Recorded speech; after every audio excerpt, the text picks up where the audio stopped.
Muchas gracias, muy buenas tardes, casi buenas noches, aquí desde el piso 15, la planta del diario 5 Días, las oficinas y la planta transmisora del diario 5 Días y la televisión 5 Días, en una emisión especial de mi programa Status Report. Yo soy Víctor Raúl Benítez, soy economista y soy el creador de este programa de análisis sobre sociedad, economía y política. Ya suponen cuál es el tema de hoy. La declaración del secretario Antony Blinken con relación a la designación del vicepresidente de Paraguay, Hugo Velázquez, y del asesor jurídico de Yacyretá, Juan Carlos Duarte, por participación en corrupción significativa. Ese es el título que tiene el documento oficial del gobierno de los Estados Unidos. Y sobre ese tema, mi entrevistado, como la vez pasada, la vez anterior, cuando Horacio Cartes fuera designado, también significativamente corrupto, hoy me acompaña Benjamín Fernández Bogado vía Zoom, a quien le saludamos. Hola, Benjamín. Muy buenas tardes para ti y para tu audiencia. Muchas gracias. Antes de que conversemos, me gustaría ver con la audiencia y contigo, y después leer algunos párrafos de la declaración y analizar en sus dimensiones desde la perspectiva del pensamiento crítico. ¿Cuál es el propósito de esta segunda declaración? Entre paréntesis o entre comillas, ¿cuáles son los intereses norteamericanos que están siendo afectados? Por lo tanto, aparece esta segunda declaración. No son intereses solamente paraguayos, o deben ser intereses también norteamericanos los que están siendo afectados, digo yo, es mi hipótesis.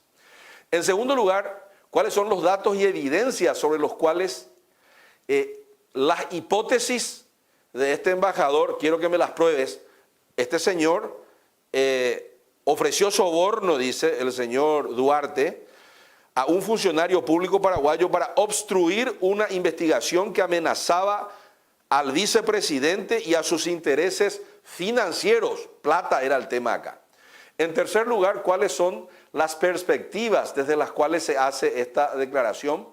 Y por último, si podemos llegar a una conclusión. ¿Podemos ver la declaración, por favor, la grabación?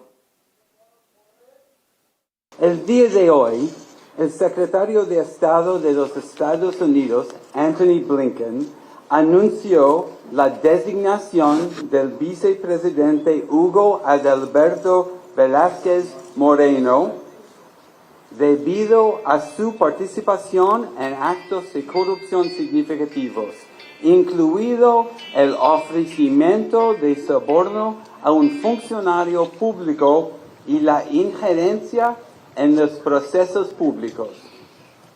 El anuncio del secretario Blinken también incluyó la designación de Juan Carlos Charlie Duarte Martínez por su participación en los mismos hechos.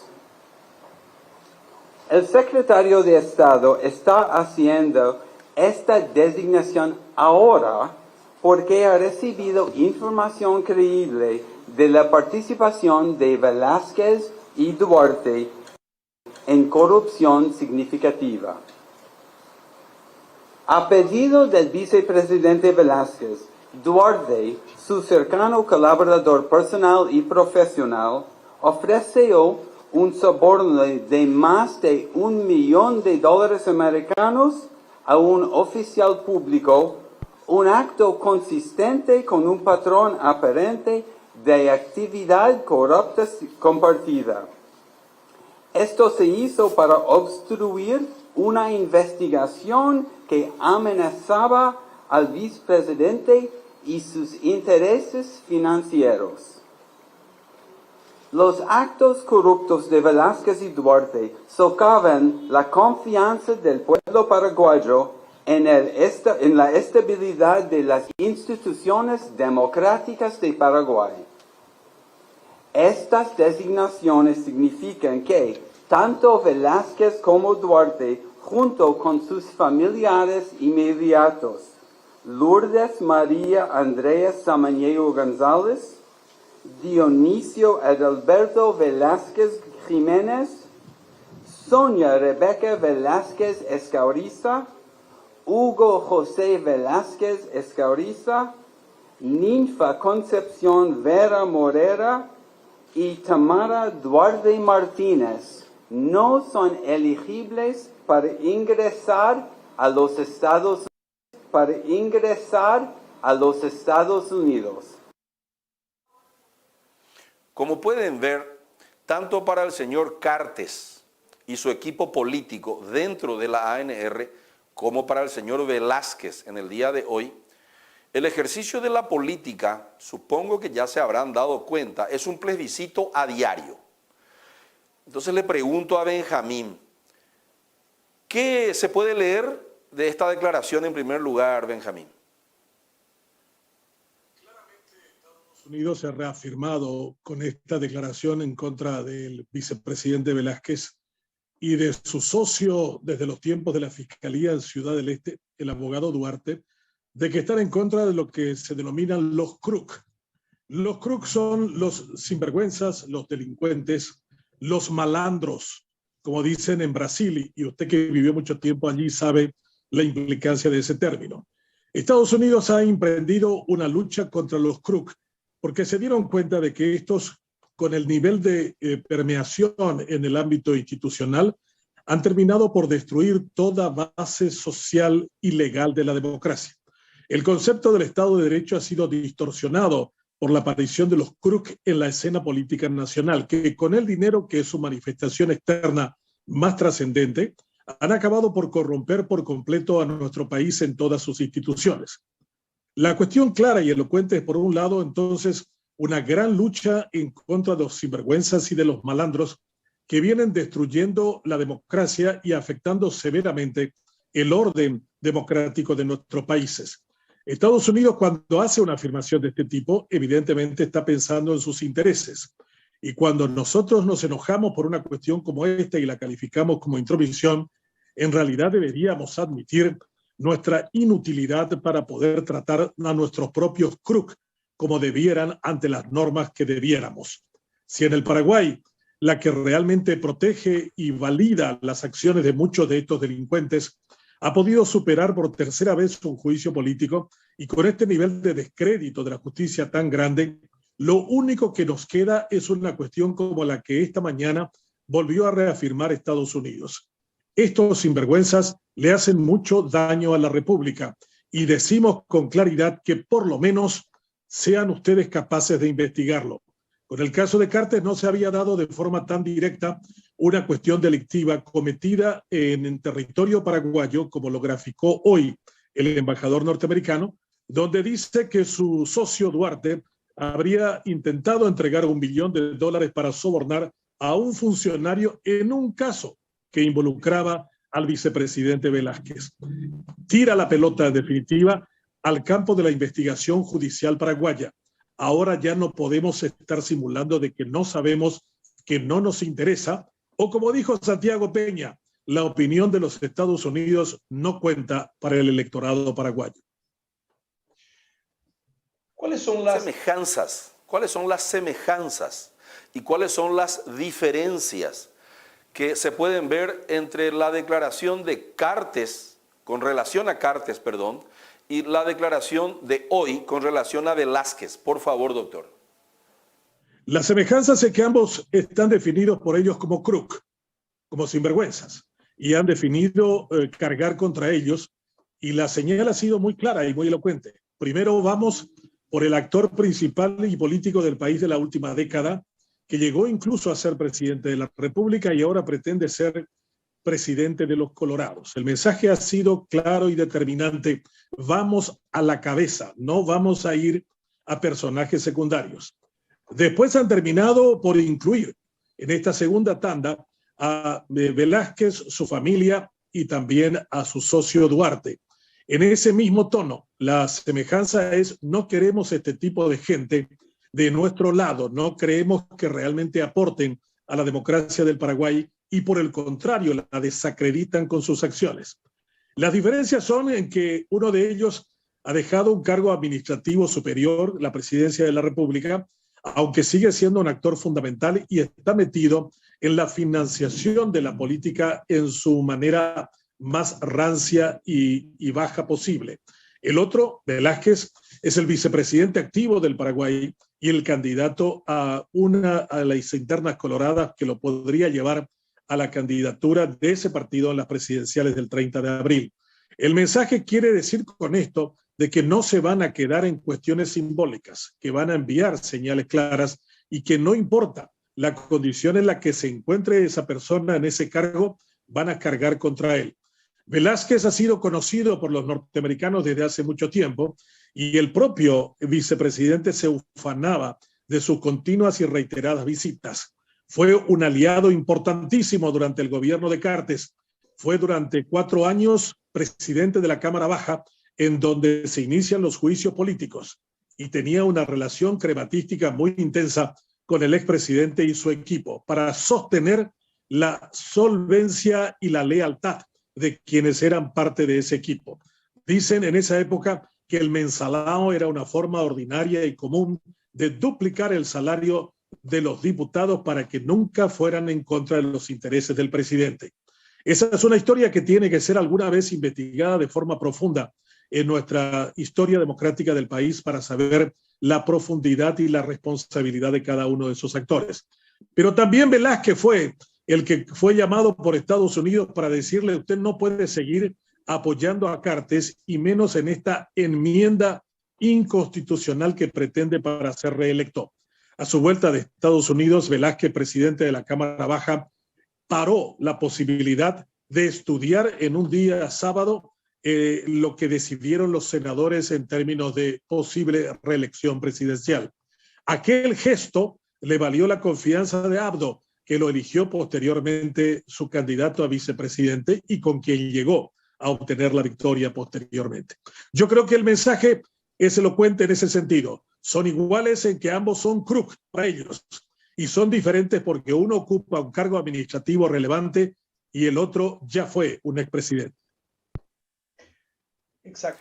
Hace mucho vengo predicando, Benjamín, en Paraguay, que si pudiéramos caracterizar a nuestro país, sería un modelo mixto en el lado económico de primitivismo productivo que extrae riqueza única y exclusivamente de la tierra, sin considerar extraerla de una forma más sostenible, pero más difícil, de la inteligencia humana. Y por otro lado, tú me has escuchado el crony capitalism, que dicen los americanos, el capitalismo de secuaces, que hoy se muestra crudo, desnudo, tanto con la designación de Cartes hace pocos días y hoy con la designación del señor Velázquez.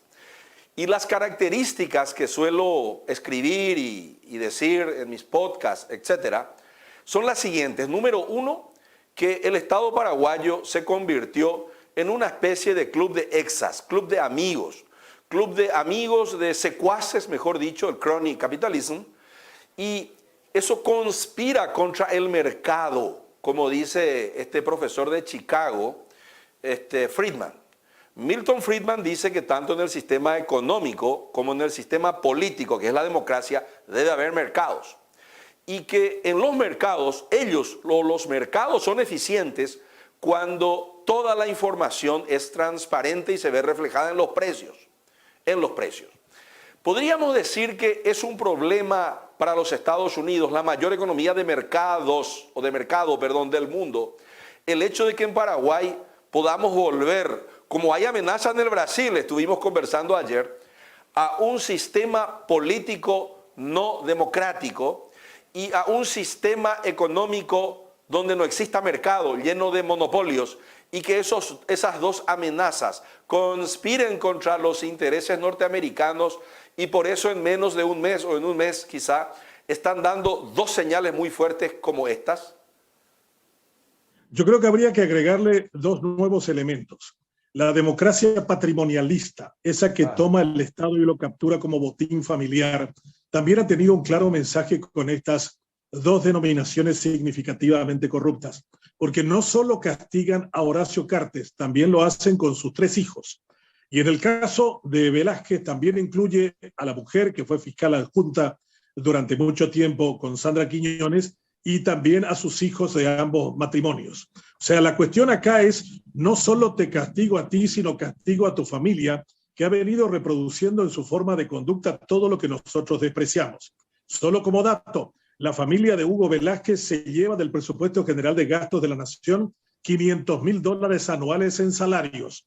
Ya no hablemos de lo que podría resultar del tráfico de influencias de cada uno de ellos en las diferentes reparticiones donde se encuentran nombrados. Creo que es un duro golpe también a la democracia patrimonialista, familiar, aquella que capturó el Estado para sí y se cree dueño y propietario de ese botín que es realmente el reflejo de la nación jurídicamente organizada y que está sostenida por nuestros impuestos.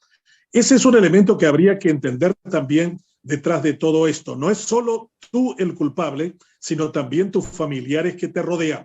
Y la otra cuestión que también viene contra nosotros es el hecho de acaben ustedes los paraguayos con su cinismo y su hipocresía. Todos ustedes conviven con algún tipo de corrupto todos los días en los ámbitos familiares, de amigos, en los juegos de piquibol y en las reuniones de exalumnos, en los encuentros en las parroquias o en los templos evangélicos. Basta ya de seguir fingiendo de que realmente ustedes no lo sabían o no comprenden el tamaño que esto supone para la relación constante y permanente en la vida social. La otra cuestión en el caso de Velázquez, que fue un actor político que se inició como presidente seccional, después fue fiscal de Marcas, fiscal adjunto en Ciudad del Este. Él ha sido un gran baleador de muchos hechos ilícitos cometidos en frontera y posteriormente se da cuenta como fiscal que el poder lo tienen en realidad los políticos, que son ellos los que mandan sobre fiscales y sobre jueces, y se vuelve político siendo diputado durante un par de periodos. En ese momento Velázquez se da cuenta de que la capacidad de articulación desde la política para pudrir instituciones es suficientemente grande y no se contenta solo con la cuestión de ser él un referente en diputado, sino también coloca a su mujer como fiscal adjunta de un ministerio público devorado de incompetencia y de corrupción. Lo que estamos viendo también es un mensaje claro y contundente contra la llamada democracia patrimonialista. Y en el caso particular de Velázquez, está diciendo, este es un caso que les corresponde a ustedes investigar. Ese $1.000.000 que ofrece a un funcionario público, otro funcionario, como el caso de Duarte, tiene que ser investigado y vamos a saber cuál es el caso en particular al que se refiere la embajada norteamericana con lo que afirmó en el día de hoy. Creo que si comenzamos a estirar de esa punta del ovillo, vamos a conocer mucho el grado de inficionamiento de esa democracia, de ese capitalismo de cómplices y de bandidos que le ha hecho tanto daño a toda nuestra economía, al punto de que algunos miren de que casi alcanza el Producto Interno Bruto formal de nuestra república. Robert Sick, a quien tú lo conoces, lo debes haber leído, un politólogo, un intelectual norteamericano, dice que la libertad trastorna los patrones. Liberty upsets patterns, dice. Eso quiere decir que debe cambiar el status quo, cuando hay transparencia, cuando hay libertad, cuando hay democracia. Quiero preguntarle al doctor Benjamín Fernández Bogado ahora, ¿cómo van a ser trastornados o cómo va a ser trastornado, modificado, cambiado el status quo? Primero en la interna colorada, ¿cómo queda? Y luego un escenario prospectivo incluyendo a la oposición, por favor, doctor. Una de las cosas importantes de este caso es que Hugo Velázquez, a diferencia de Cartes, inmediatamente dijo: yo renuncio a mi candidatura a la presidencia de la ANR. No puedo ser el candidato de un movimiento mientras yo soy señalado como significativamente corrupto. Por el contrario, Horacio Cartes dijo: voy a trabajar 5 veces más y solamente muerto me sacarán de carrera. Hay una gran diferencia entre ambos. Uno admite su responsabilidad y afirma que peleará fuera de su cargo de vicepresidente, al que renunciará además para limpiar su buen nombre. Eso es lo que acaba de decirlo. Yo creo que Velázquez en ese sentido tiene un mayor sentido de la república y del sentido de la institucionalidad. Con Cartes la cuestión no ha sido para nada cercana a eso y ha habido una reafirmación de que va a continuar hasta el final. Creo que para los colorados plantea el tremendo dilema acerca de con qué tipo de bueyes todavía pueden arar la búsqueda de la presidencia del 2023. Para la concertación es una gran oportunidad. La fractura, la ruptura al interior de los movimientos que tiene a sus dos líderes significativamente corruptos, les da una oportunidad enorme que si no llegan a ganar en el 2023, deben colgarse el San Benito de inútiles por lo menos por 100 años. Creo que las condiciones están dadas para eso, pero necesitamos un Efraín Alegre mucho más contundente y claro en torno a lo que él quiere con aquello de patria o mafia. No se puede quedar la concertación en un eslogan. Hay que buscar articular las visiones de cada uno de estos grupos y movimientos y deben sumar hacia un propósito de hacer una república diferente a la que hemos tenido hasta ahora. La concertación buscando solo el poder por el poder no alcanza para la gente. Ya hemos tenido varios ejemplos de ese tipo donde hemos escogido al menos peor, al menos malo, y no hemos profundizado la calidad democrática como debiéramos. Deberíamos buscar ahora a los mejores, a los que realmente nos garanticen eso que tú habías afirmado recientemente en torno a la transparencia y a la capacidad institucional de responder a nuestras exigencias. Si todavía nos tienen que moderar desde afuera, si todavía desde Estados Unidos tienen que calificar. ¿Se fue la señal?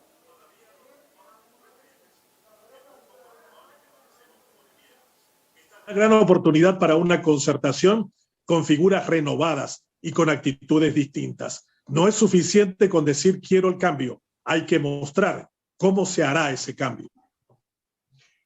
Al escenario actual, ¿la concertación es una concertación de verdad o es una concertación aún no concertada? Me refiero a los términos de distribuir las áreas de responsabilidad, dejar claro quién se ocupa de qué, para evitar que todos estén peleando por ser vicepresidente, de manera tal a taclearle al presidente, si lo que es ambiguo todavía en la concertación no se define, para sacarlo del pareo, para sacarlo de la cancha en el futuro, si se llega al poder.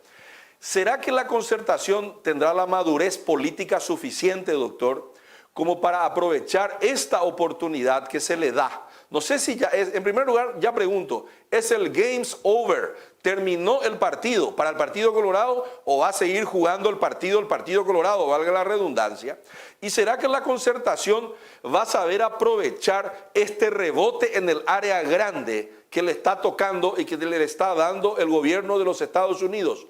¿Será que están concertados como equipo? ¿Será que tienen directores técnicos que ya saben cuál va a ser la jugada? Porque hay un rebote en el área grande. ¿Van a poder meter o no el gol?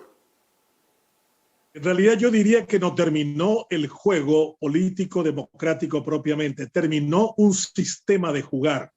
Aquel que decía que el más pillo, el más ladino, el más mentiroso, el que tenía mayor capacidad de engañar al otro, de comprar al otro, el que tenía el dinero para comprarse a quien se le pusiera enfrente y no tenía ningún costo, al contrario, era profundamente admirado aquel que tenía esos recursos. Ese modelo se acabó. Aquellos que jugaron en contra de eso también tendrán que modificar su sistema. Ya no es suficiente con decir vamos a jugar al contragolpe o como a usted le gusta mucho el deporte y el juego, jugar al rebote en el guarará. Ahora hay que tener un proyecto de equipo y de funcionamiento en torno a lo que se quiere. Esto lo que va a demostrar es que el modelo político paraguayo, con la forma habitual de jugar durante este tiempo democrático, se acabó. Es el momento de plantear un nuevo sistema que realmente haga que la gente se entusiasme por un sistema democrático y no crea que no vale luego la pena de buscar el cambio porque todos son iguales finalmente. Esa ha sido la estrategia muy eficiente de los corruptos, que siempre han dicho no te metas con mi corrupto que yo no me meteré con el tuyo. Y eso nos ha llevado a un deadlock, nos ha llevado a una trancada, porque en general de un sistema que no ha venido para responder como sea. Esa es la primera parte de mi respuesta. La segunda, en torno a la concertación, yo sigo creyendo, utilizando una expresión en inglés, es wishful thinking. es una expresión de deseos, es algo que quieren, pero que no ha venido siendo trabajado como debiera.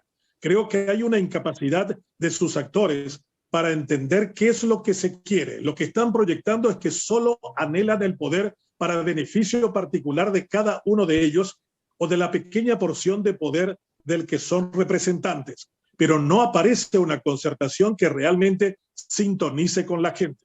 La concertación ha sido construida en el imaginario como una lucha contra los Krug, pero si estos han sido ya definidos e incluso señalados de manera extraordinariamente clara por los Estados Unidos, va perdiendo el discurso, va perdiendo el sentido. Y lo que tendría que trabajar ahora, buscando esa idea que a usted le gusta mucho de lo religioso, es que debe agregarle evangelio. Hasta ahora es solo rito en busca del poder de siempre, que ya la gente no le convence y por el contrario, detesta y le desagrada. La concertación tiene que encontrar una manera de lograr que el entusiasmo vuelva a encarnarse en la gente. Si solo buscan el poder por el poder para reproducir lo mismo, pueden terminar acabando como la experiencia que tuvieron con Lugo y con Franco. Siguiendo en esa misma línea, lo que vemos mucho, doctor Benjamín, son proyectos de poder, incluso dentro de la concertación. En el Partido Colorado casi siempre fue así. No vemos lo que se llama un plebiscito programático dentro de las propuestas de gobierno que presentan los diferentes actores políticos o dentro de la oferta política, tanto en el Partido Colorado, en la ANR, como en la oposición. Concertación o por fuera de la concertación, donde hoy está jugando Euclides y creo que Chilaver, ¿verdad? La pregunta es la siguiente, pero antes quiero hacer una pequeña reflexión, siempre futbolística para hacer un poco la analogía. Dicen que los equipos, las empresas y las naciones excelentes para llegar al gol, que es el propósito, 50% en fútbol es suerte, aleatoriedad, es algo estocástico, centro, cabeza y gol. Un centro, cabeza y gol, modelo selección paraguaya a lo UBA. Y después tenemos el modelo del Barcelona, que es talento. Las organizaciones excelentes suben la dosis de talento y bajan la dosis aleatoria, estocástica, la suerte. Y las organizaciones mediocres suben y apuestan más al talento, perdón, a lo estocástico y bajan el talento. Las empresas excelentes suben el talento y bajan la suerte. Y viceversa. Pregunto, en la oposición o incluso dentro del Partido Colorado, ¿por qué no? ¿Quiénes serían los candidatos que viendo que, como usted acaba de decir, se acabó el juego aleatorio, se acabó el juego a lo Cachiay, ahora parece que vamos a tener que jugar en serio?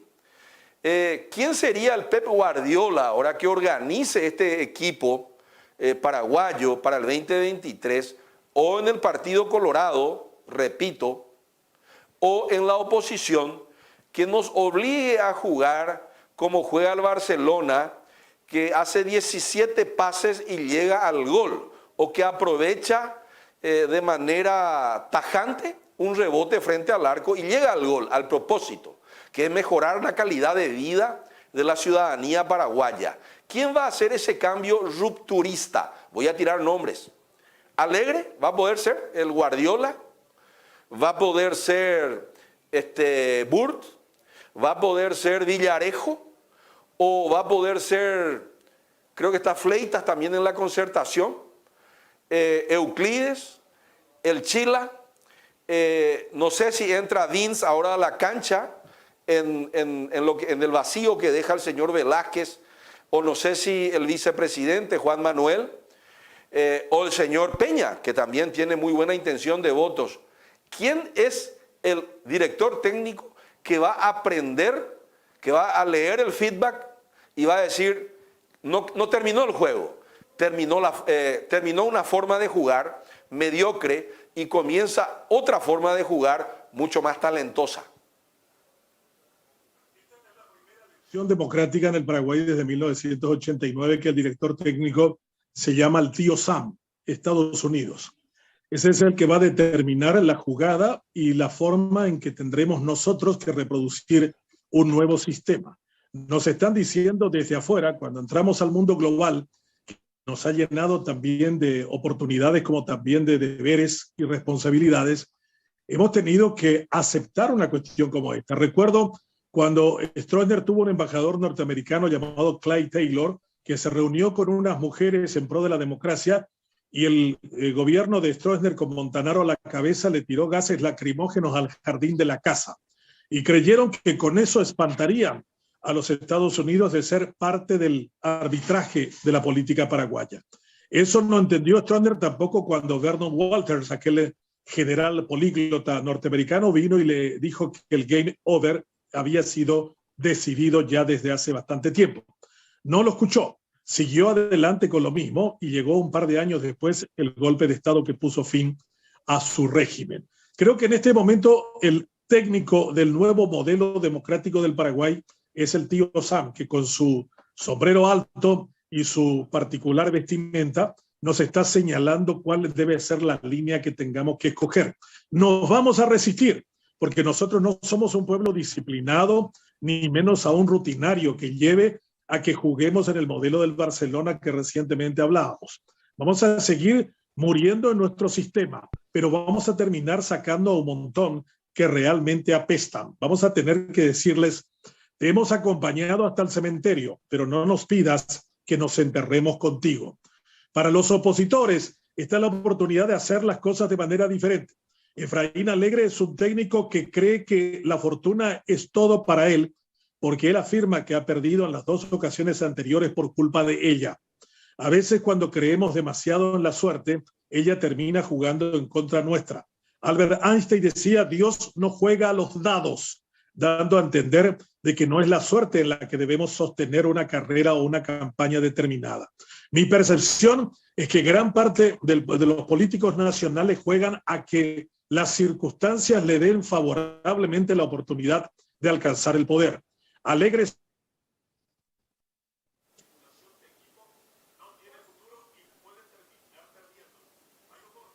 para figuras nuevas. Entre ellas creo que Villarejo ha sido el más coherente en un discurso acerca del modelo de república que necesitamos. Tiene un partido viejo y obsoleto en sus ideas, especialmente en términos sociales. Pasa lo mismo con Soledad Núñez, que dijo que podía entusiasmar a los jóvenes asuncenos y de Central, y que Wagner, el ex senador, ha convertido en una figura baleadora de ella al interior del PLRA. Con su cercanía con Cartes, con no habernos explicado con claridad por qué nunca se opuso a la enmienda reeleccionaria de Cartes, por qué nunca dijo nada sobre la violación constitucional y jamás fustigó el asesinato del joven Quintana, el margen de maniobra para ellas en términos de una democracia que tiene que ser explicada y tiene que ser persuadida hacia el elector, es poco margen también el que le queda. Lo testimonial es lo que aparece con Chilaver, con Payo Cubas, con Euclides Acevedo, que también juega a la posibilidad del Guarará que le dé una chance.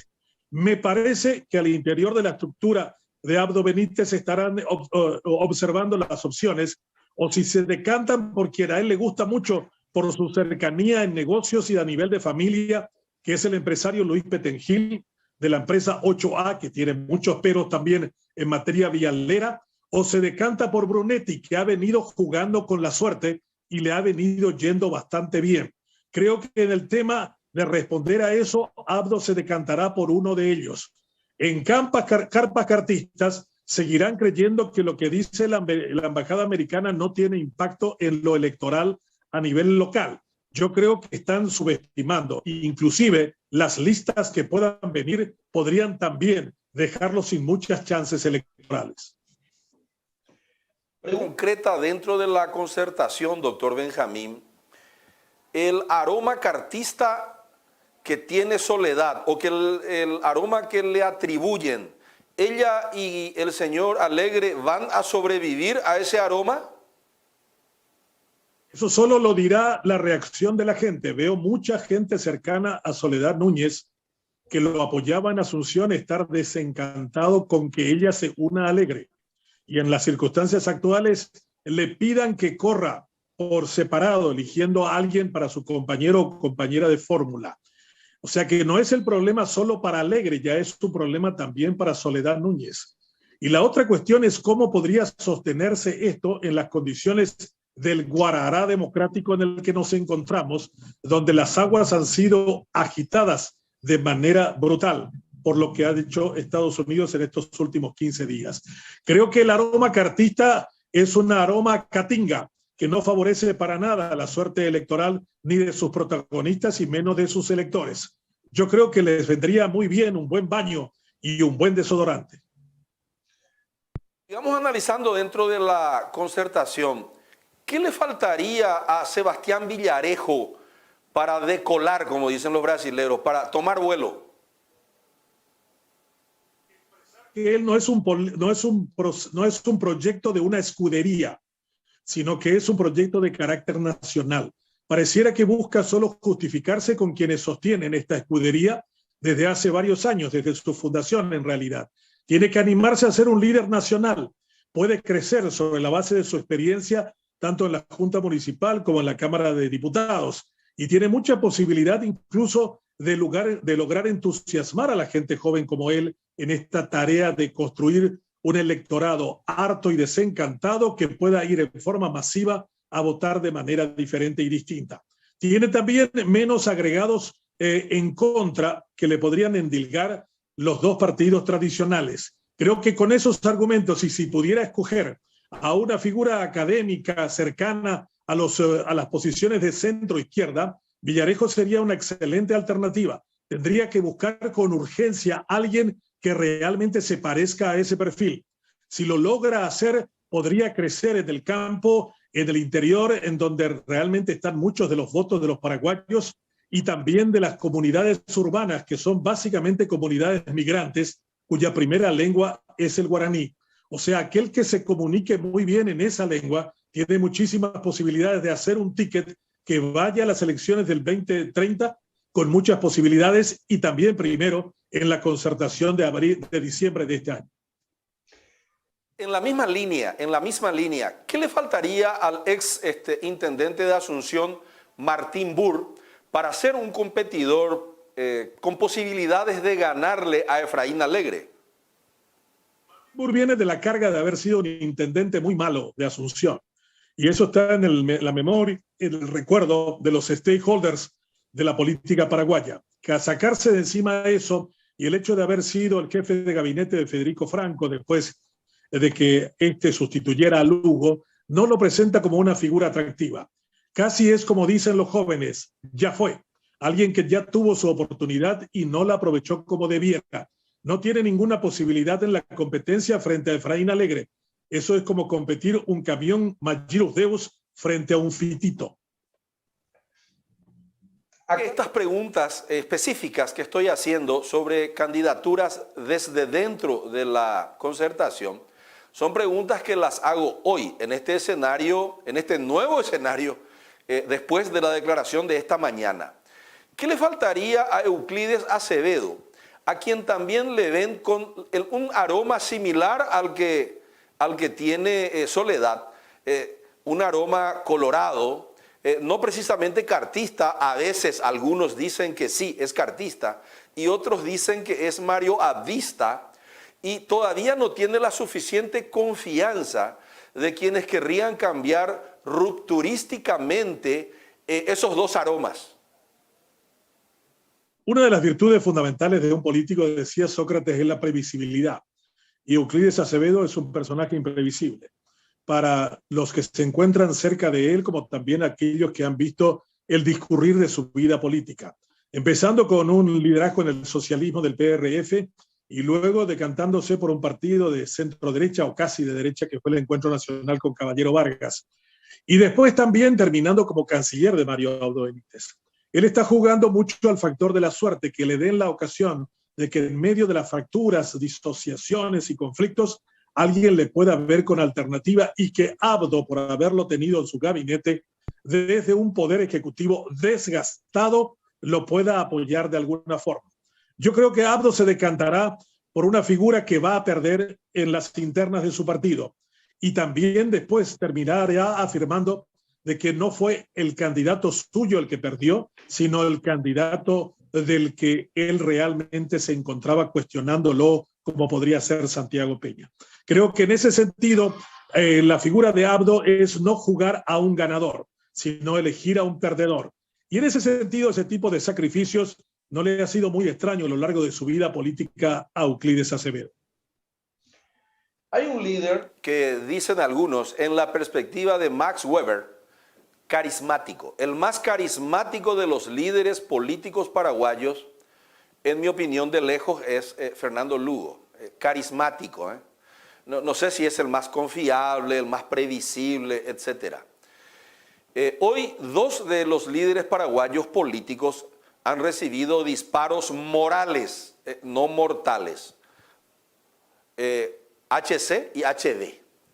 Y un líder, el carismático, está también hoy en una cama, espero que se recupere, recuperándose, valga la redundancia, espero que se recupere, está con un ACD, según los diagnósticos médicos. Y en ese caso, Fernando Lugo debilita la fuerza política de su movimiento, el Frente Guazú. En este escenario, Fernando Lugo está convaleciente, espero que se recupere. Y dos que están peor que Fernando Lugo, aparentemente desde la perspectiva de la reputación moral. ¿Quién es el líder o quiénes serían los líderes? Esperanza queda, perdón, olvidé a Esperanza, que es también candidata, que podría aprovechar mejor. Estábamos hablando de partidos y un poco de nombres también. ¿Quién es el líder y qué debería hacer ese líder para tocar la fibra moral, histórica, el PA del paraguayo, para ganar las elecciones y no solamente ganar, sino que después poder gobernar y transformar? Porque el objetivo de la política no es, en mi punto de vista, como dijo una vez Pettengill, para que todo siga igual, digo, para que todo siga igual sería bueno que yo sea el candidato, dijo, regálenme la candidatura si pueden. Y hoy le he visto a Celeste Amarilla también pedir a Bur y a otros dentro de la concertación que se les regale nomás ya la candidatura a Efraín Alegri para que se pueda ganar, dice. Entonces, Celeste Amarilla dice, regálenle la candidatura al señor Alegre, así ganamos ya, dice. Y una vez Pettengill dijo, regálenme a mí la candidatura, así gana el Partido Colorado y no perdemos nada, no perdemos la elección, etc. ¿Quién es? Ahora ya no es la pregunta, ¿quién es el que va a ganar? ¿Quién es el que puede cambiar este país? Porque el objetivo de la política es transformar la realidad. No debe ser que esto se mantenga igual. 14% de cobertura de agua y saneamiento, 30% de pobreza, 35% de deuda externa, 38.000 millones de dólares de déficit infraestructural, 11.000 millones de dólares de déficit en la ANDE, que está quebrada. 6.000 millones de dólares en habitación, según el déficit habitacional de la antigua Senadital, que no está actualizado, etcétera. ¿Quién es el que puede cambiar esta realidad de deuda externa impagable, de inflación que está por encima del 11% en el interanual? ¿Quién es el que puede cambiar ese escenario? Yo agregaría una cuestión que nunca te animás de repetirlo, aunque he intentado en vano que lo coloques en tu agenda. El robo del presupuesto general de gasto de la nación, 1.600 millones de dólares casi según el 2.000 millones Tengo todo de dólares. memoria, pero ese no olvido. De dólares con una descripción cuasi graciosa del Banco Interamericano y del Banco Mundial. O sea, si dicen esa cantidad, ya te puedes imaginar lo que debe ser todavía en un tamaño superior. O sea, acá es la pregunta, ¿quién se animaría a ponerle el cascabel a ese gato llamado Estado que se roba 2.000 millones de dólares? Se roba la mitad del presupuesto que requiere el país para construir una educación realmente posible, de un sistema de salud que realmente funciona. Y la gente no lo toma con trascendencia, cree que es una cuestión secundaria. Aquí hay que dejar de robar. Este es el tiempo para el honesto, para el capaz, para el que ponga orden dentro de esa estructura mafiosa en que han convertido al Estado todos estos sinvergüenzas y todos estos crook, como dicen los norteamericanos. Yo creo que también la realidad hace emerger en oportunidades históricas liderazgos que no estaban siendo conocidos ni relevados como trascendentes. Los alemanes se dieron cuenta después de la destrucción completa de ese país que había un alcalde llamado Konrad Adenauer que podía haber llevado a Alemania a un mejor destino que Hitler. Y sin embargo nunca se dieron cuenta de su existencia. Tuvo que ocurrir lo que aconteció en la Segunda Guerra Mundial para que venga a reconstruir por completo ese país. A mí me parece que deben haber muchos líderes que no son los conocidos, los referenciados, los que se encuentran en la palestra, que puedan emerger en situaciones como estas. Y el pueblo en su sabiduría es el que debe reaccionar. Si vemos en el transcurrir de este tiempo muchos que dicen Estados Unidos no se puede meter en esto, ¿quién se cree? Somos soberanos, dejen en paz a nuestros corruptos, nosotros nos encargamos.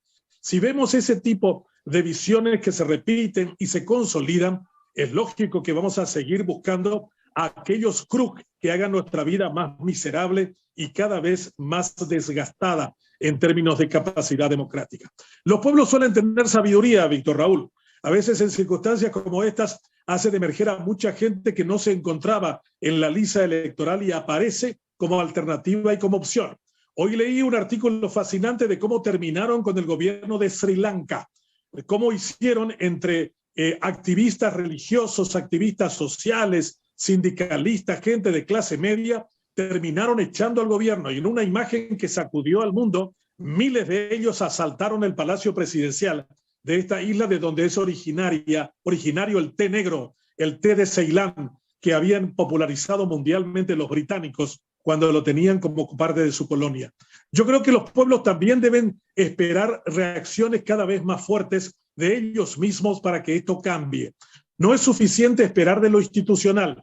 Estados Unidos nos señala y nos dice quiénes son nuestros malevos, nuestros sinvergüenzas, nuestros bandidos. Pero si seguimos creyendo que con ellos estamos cómodos y son funcionales a nosotros, no vamos a cambiar mucho. El Paraguay tiene una titánica tarea. Las cuestiones que describiste, más la cuestión del robo de más de 2.000 millones de dólares del presupuesto nacional cada año, es una cuestión realmente para un titán, para un estadista. Es un trabajo enorme que supera cualquier vanidad o cualquier codicia familiar que se le interponga. Reflexionando sobre el mismo tema, le leo bastante a un editorialista del New York Times que se llama Ross Douthat. Y él dice que el problema de la política o de la economía de un país con anomalías es una cuestión de religión, pero no una cuestión de religión en la perspectiva teológica del término, sino que en la perspectiva de reatar un futuro grandioso que debe ser con relación a una historia, porque solo aquel que puede diseñar una versión positiva de su historia puede construir una visión optimista del futuro. Entonces, vengo a preguntarte, Benjamín, estaba pensando en Efraín, ¿será que será Efraín? ¿O será que será Martín? ¿O será que será Sebastián? ¿O será que será Peña? ¿Quién sería aquel que pueda mostrarnos un futuro grandioso ahora ya, como una hipótesis sobre el futuro? En el modelo Getúlio Vargas o Petróleo Enoso, o en el modelo Eusebio Ayala, vamos a recuperar el Chaco. ¿Quién es ese que puede, o esa, podría ser Esperanza, pudo haber sido la señora González que renunció, la señora Katia? O algunos dicen, ¿por qué no vuelve Blanca como candidata de Marito con Vince? ¿Será que ellos representan integridad, honestidad? Estoy haciendo solamente especulaciones, no precisamente afirmaciones. ¿Quién podría ser el Getúlio Vargas, el Mandela que diga allá vamos? Y que la gente le crea y que la gente le siga. Siguiendo lo que dice Douthat. ¿Cuál es la última realidad? Una vez decías vos que un norteamericano decía, paraguayo. Esa es la última realidad. La otra vez fui al cementerio a mirar la tumba de mis padres y decía, esta es la última realidad. Y aquí hay que votar, porque aquí yo puedo reflexionar sobre cuál es la última realidad y qué es lo que esa última realidad espera de nosotros o exige de nosotros. Algunos quieren un empleo, quieren ser presidente, vicepresidente. Otros tienen un llamado. Tu chango la diferencia, Benjamín. Entonces te pregunto, ¿quién puede encarnar esa última realidad? Y sería ya la última pregunta. Que pueda responder a Ross Douthat, que dice es una cuestión de religión. Saber cuál es la última realidad. Los paraguayos picó, hablando ya en paraguayo, sabemos cuál es la última realidad. Va ya usea. Y entonces, a partir de eso, ¿quién es el Getúlio Vargas? ¿O quién es el Kennedy? ¿O quién es el Mandela? ¿O quién es el Billy Graham? ¿Quién es ese? Todos esos líderes políticos que nombraste y en las realidades que les tocaron ser administradas, tenían un concepto de la visión del destino, no solamente el suyo, sino de sus países.